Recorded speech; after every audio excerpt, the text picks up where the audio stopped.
ship had engine failure before it got to port. There were some problems while it was at port. What do you know about the state of the ship as it was pulling out right before it hit that bridge? We're still under investigation as to what exactly happened, and we don't have a declarative answer as to why there was power challenges and power issues. The thing that we do know is that we have documented that there were power challenges as the freight was coming up on the bridge, and when the Mayday call was coming in, the Mayday call came in because of the power issues and the lack of ability to steer the vessel. Can I follow up? Yeah, I just wanted to follow up on that and say, by power challenges, do you mean reports that it lost power before it even left the port? And can possibly Secretary Wiedefeld, can you confirm that one of the two people rescued yesterday was a state inspector?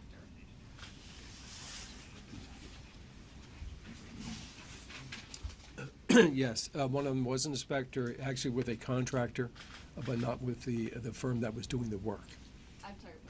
It was a engineering firm, and not the people doing the work on the bridge. Contracted by the state. Yes, to do your- yes, so but the not state- a state employee. Bronner, right? With Bronner Builder? No, Bronner Builder is the construction company, and then there's another engineering company. I'll get you the name, and that was the construction manager overseeing the work. And what about the engine question? Confirm it. So, as far as the engine goes, we were not informed of any problems with the vessel. We were informed that they were going to conduct routine engine maintenance on it while it was in port, and that's the only thing we were informed about the vessel in that regard, ma'am. Thank you. Brian? Can you say any more about what the power issue was? There's been some conjecture that maybe fuel was involved.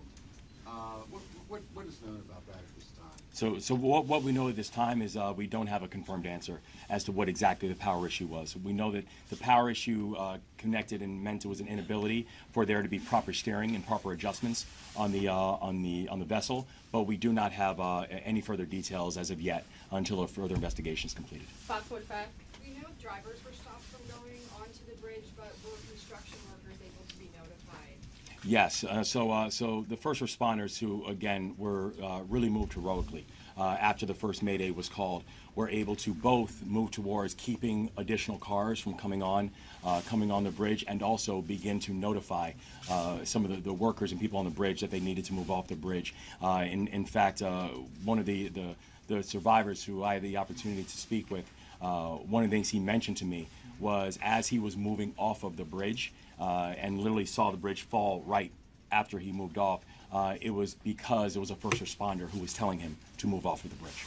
I'm sorry, how hold on. did that communication happen? That's the first I've heard of it. How were they able to communicate with the crew? Was it on the other radio channel? Well, with the first responders, when they were first responding and they began to move and to keep cars from coming on, they were also notifying people on the bridge they need to move off the bridge. Yeah, but how?